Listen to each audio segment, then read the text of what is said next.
Salam sehat sejahtera pemirsa setia mata ketiga.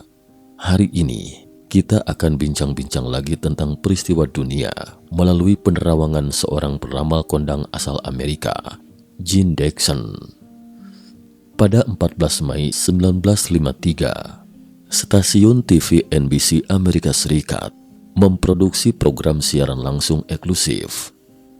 Tamu yang hadir adalah tokoh-tokoh terkemuka seperti Patrick Hurley, mantan duta besar Amerika Serikat untuk Tiongkok, dan istrinya, Komandan Korps Marinir Amerika Serikat, Lemuel C. Shepard, mantan duta besar AS untuk Uni Soviet, Joseph E. Davis, dan tokoh berpengaruh lainnya.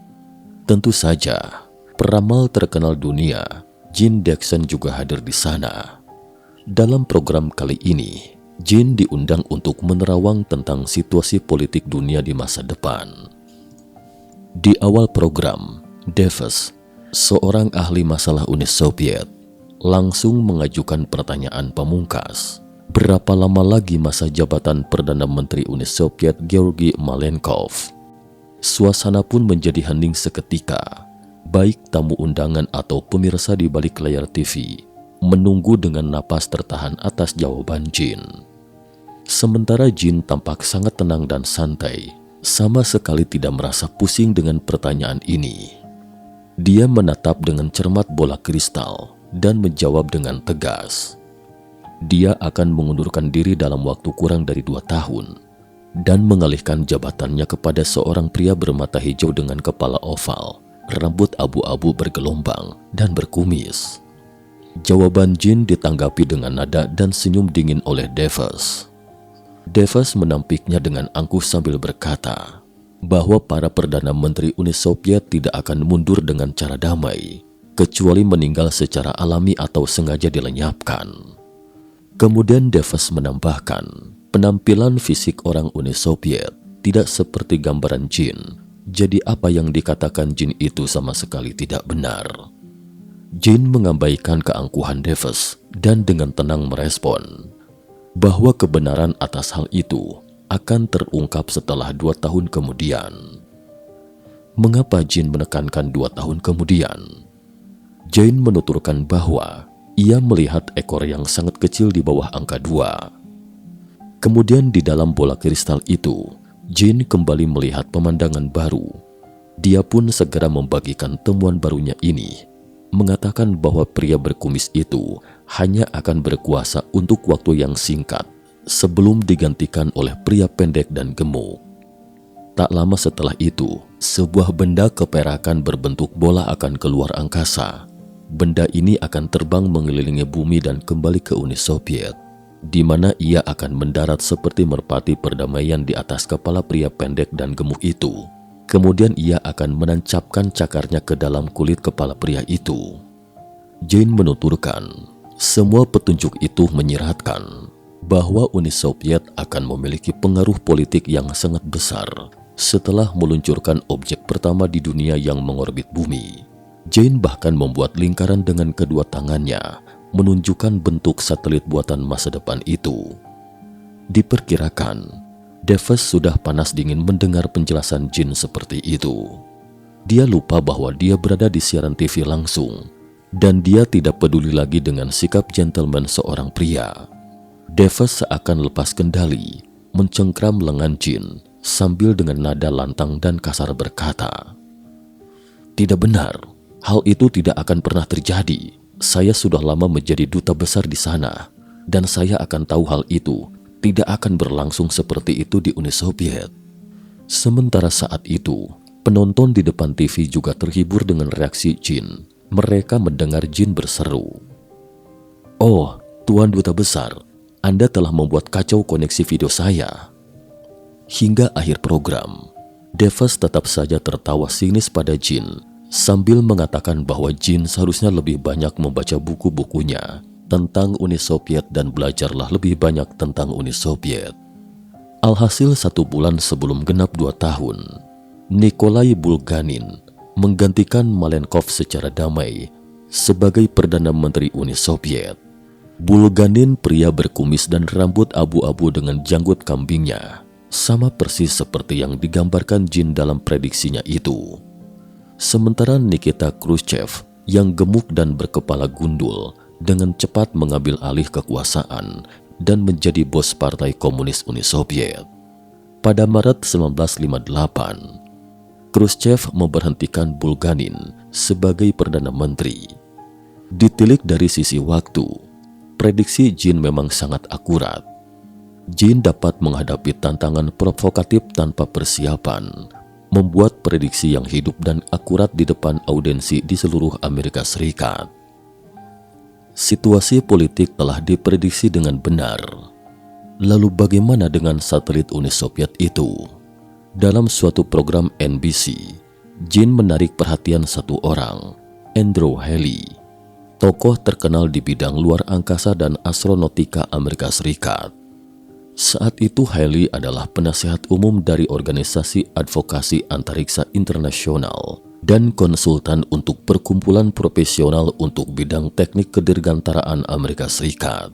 Setelah mendengar prediksi Jin bahwa Uni Soviet akan meluncurkan satelit buatan 4 tahun kemudian, dia bertanya kepada ilmuwan Eropa, apakah Uni Soviet memiliki program luar angkasa terkait, tetapi tidak mendapatkan jawaban. 2 tahun kemudian, pada pertemuan Federasi Astronautika Internasional di Copenhagen, delegasi Soviet membocorkan kepada Hale bahwa mereka memang terlibat dalam program luar angkasa. Ketika Uni Soviet meluncurkan Sputnik 1 pada tahun 1957, Hale adalah salah satu orang pertama yang menelpon Jin untuk memberi ucapan selamat padanya, karena secara akurat memprediksi peristiwa penting 4 tahun sebelumnya. Setelah itu, Hale tetap menjalin kontak dengan Jin, mendiskusikan beberapa perkembangan teknologi baru dengannya. Jin juga meramalkan pada Mei 1965 bahwa Uni Soviet akan meluncurkan Multiple Independently Targetable Reentry Vehicles (MIRV), yaitu muatan peluru kendali balistik berisi beberapa hulu ledak yang masing-masing memiliki kemampuan untuk mengarah dan mengenai satu atau kelompok target. Adalah pembawa rudal yang melesat mengelilingi bumi dan mampu meluncurkan rudal nuklir melalui tabungnya yang berbentuk torpedo. Jin melihat bahwa setiap misil memiliki sistem navigasi elektronik independen yang memungkinkannya menemukan target yang ditujunya. Jin memperingatkan bahwa 9 kota besar di Amerika Serikat bagian timur berada dalam ancaman langsung. 9 hulu ledak nuklir yang dipasang di MIRV itu ditujukan ke 9 kota tersebut. Pada akhir 1967, Menteri Pertahanan AS saat itu, Robert McNamara, mengakui bahwa Uni Soviet sedang memproduksi MIRV yang telah diprediksi Jin 2,5 tahun setelah peringatan awalnya saat itu. Semasa Perang Dingin, Amerika Serikat selalu menganggap Uni Soviet sebagai pesaing terbesarnya. Sementara itu, Jin sejak awal telah mengatakan bahwa Amerika Serikat akan bergabung dengan Uni Soviet melawan musuh bersama, Red China, dan memperingatkan bahwa Amerika Serikat telah siap. Red China. Ketika Jin pertama kali bertemu dengan Presiden AS saat itu Roosevelt bertanya tentang hubungan antara Amerika Serikat dan Uni Soviet. Saat itu, Perang Dunia II belum berakhir dan Jin berkata, begitu perang usai, aliansi akan runtuh, Uni Soviet akan bersaing dengan Amerika Serikat untuk memperebutkan Eropa, Asia dan memperebutkan hasil akhir dari Perang Dunia II. Saat itu, banyak negara kecil dan menengah di Eropa Timur dan Asia menjadi rezim merah. Uni Soviet dihormati sebagai bos besar dari negara komunis, bersaing dengan Amerika Serikat dalam hal senjata canggih. AS dan Uni Soviet akan berkonfrontasi secara militer dan persaingan militer untuk waktu yang lama. Namun pada akhirnya AS dan Uni Soviet akan membentuk aliansi untuk melawan Red China. Mendengar kata Red China, Presiden Roosevelt tampak terkejut. Itu tidak mungkin, tidak akan ada masalah antara Amerika dan Tiongkok. Tapi saya pikir kita harus bersekutu dengan Uni Soviet untuk mempertahankan hegemoni kita di dunia untuk bertahan hidup. Sambil menatap gambar di bola kristal, Jane mengatakan bahwa Partai Komunis akan merebut kekuasaan di negara Tiongkok dan Kuomintang yang berkuasa atas seluruh negeri Tiongkok saat itu akan terdepak ke pulau kecil berbentuk daun, yaitu Taiwan sekarang. Red China akan menjadi tumor yang membuat repot Amerika Serikat. Pada suatu malam di bulan Oktober 1946, Jane menyampaikan pandangannya ke Kedutaan Besar Tiongkok di Washington. Tokoh-tokoh berpengaruh di sana mengobrol bersama di pesta koktail di kedutaan tersebut. Dua pria saat itu mengomentari situasi di Jerman dan Uni Soviet, mengatakan bahwa Amerika Serikat dan Uni Soviet akan tetap berperang. Saat itu, Jane menyela dengan santun, "Tuan, saya tidak suka membantah pandangan Anda, tapi saya melihat Amerika Serikat akan berperang dengan Red China di masa depan, bukan beruang merah Uni Soviet." Istri Duta Besar Loy Henderson sangat terkesan dengan reaksi Jane. Duta Besar Henderson saat itu adalah pemimpin terkenal urusan Timur Dekat dan Afrika di Departemen Luar Negeri AS dan sebelumnya menjabat sebagai diplomat AS untuk Uni Soviet. Nyonya Henderson menatap Jane Jackson dengan takjub. "Kenapa? Tiongkok bukan Red China," katanya dengan lantang. Dan karena warisan budayanya yang melimpah, ia tidak akan pernah mengadopsi paham asing seperti komunisme. Mata Jane yang bening menatapnya dengan tenang dan berkata, "Tiongkok akan menjadi negara komunis." Belakangan, Nyonya Henderson mengaku, "Karena tidak ada dari kami yang percaya pada prediksi Jin saat itu." Sampai pada tahun 1949 kemudian, mereka tidak bisa tidak harus mengagumi penerawangan Jin tentang masa depan. Jane tidak hanya meramalkan perebutan kekuasaan oleh Tiongkok komunis, tetapi juga gerakan politik yang genting.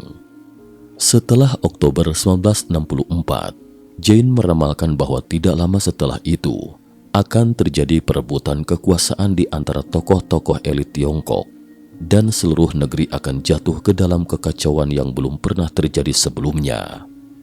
Kediktatoran pribadi dan meningkatnya pemujaan yang ekstrim, sejumlah besar pemimpin disingkirkan dari organisasi kekuasaan, lebih dari 1 miliar masyarakat Tiongkok hampir lepas kendali. Hingga 1 dekade kemudian terjadi gempa besar. Sebuah kota di utara hancur, dan sosok misterius itu juga tewas karenanya. Baru kemudian kekacauan berangsur-angsur mereda. Mungkin ada yang tahu maksud dari gambaran ini sebenarnya adalah prediksi yang akurat tentang gempa Tangshan dan revolusi kebudayaan Tiongkok yang berlangsung selama 10 tahun antara tahun 1966 hingga 1976 yang menewaskan sekitar 1,5 juta orang dan membuat perekonomian Tiongkok terpuruk saat itu. Harapan manusia ada di timur.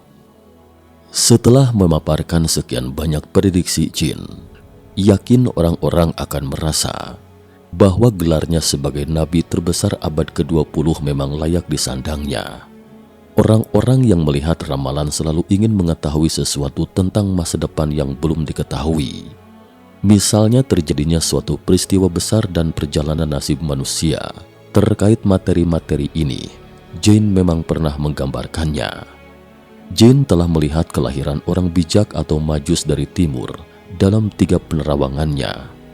Jane menerbitkan sebuah buku pada tahun 1976 berjudul The Call to Glory, yang dengan jelas menyatakan harapan umat manusia ada di timur. Berkedip dari timur ke barat, sosok orang itu akan datang lagi. Dalam bukunya itu, Jane menulis bahwa setelah tahun 2005, monster komunis mulai menggeliat. Kekuatan besar Amerika Serikat dan Rusia tidak akan ada lagi. Tiongkok akan mencapai puncak industrialisasi dan memulai upayanya untuk mendominasi dunia. Pertempuran antara yang baik dan jahat akan terus berlanjut, dan pertarungan akhir zaman ini akan mencapai puncaknya pada tahun 2020. Di sini saya sisipkan sekalimat, tahun 2020 lalu memang tahun yang tidak biasa. perang tak terlihat yang ditimbulkan oleh pandemi virus, dan pertikaian sengit dalam pemilihan Presiden AS, pertempuran antara faksi kiri dan kanan telah membawa perubahan besar pada pola dunia abad ini. Banyak orang meratap dan setelah tahun 2020, kita tidak bisa lagi kembali lagi ke kehidupan seperti itu di masa lalu. Lantas, apa yang akan terjadi setelah tahun 2020? Jane menuturkan bahwa 17 tahun setelah itu, hingga tahun 2037 mendatang, Juru Selamat akan turun lagi ke dunia. Umat dan jemaatnya yang masih hidup akan menyebarkan Injil Juru Selamat ke seluruh dunia. Penindasan terburuk yang pernah diderita oleh orang-orang beriman ini akan berakhir. Mereka akan menjadi kunci menuju ke era baru. Dan era baru ini penuh dengan cahaya, kemuliaan, kebahagiaan, dan keindahan yang tak terkira. Pengaturan Juru Selamat bagi umat manusia akan mulai ditunjukkan kepada umat manusia di bawah bimbingannya. Dan orang-orang yang berbeda keyakinan akan secara bertahap menerima bimbingannya dan mencari keselamatannya. Nyatanya, selain jin, banyak nabi besar di zaman dulu dan modern juga pernah membuat ramalan serupa.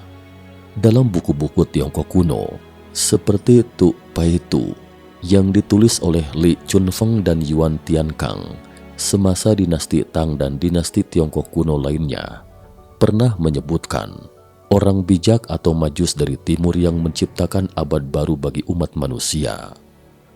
Dari dunia barat sana, Nabi besar Prancis Nostradamus juga pernah meramalkan bahwa orang majus dari timur yang luar biasa akan membangunkan masyarakat dunia dengan tongkat gaibnya. Demikian juga dengan Nabi besar Amerika, Casey, juga pernah meramalkan bahwa Tiongkok akan sepenuhnya bangkit di timur. Lantas apakah ramalan jin tentang masa depan bisa menjadi kenyataan? Hanya waktu yang akan memberi kita jawaban pasti. Sekian dan terima kasih atas perhatiannya.